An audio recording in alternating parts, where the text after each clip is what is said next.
بسم الله الرحمن الرحيم. يومئذ تعرضون لا تخفى منكم خافية، فأما من أوتي كتابه بيمينه فيقول هاؤم اقرءوا كتابيه إني ظننت أني ملاق حسابيه، فهو في عيشة راضية في جنة عالية قطوفها دانية. كلوا واشربوا هنيئا بما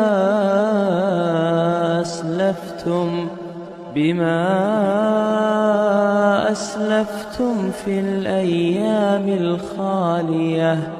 وأما من أوتي كتابه بشماله فيقول يا ليتني لم أوت كتابيه ولم أدر ما حسابيه، يا ليتها كانت القاضية ما أغنى عني ماليه، هلك عني سلطانيه.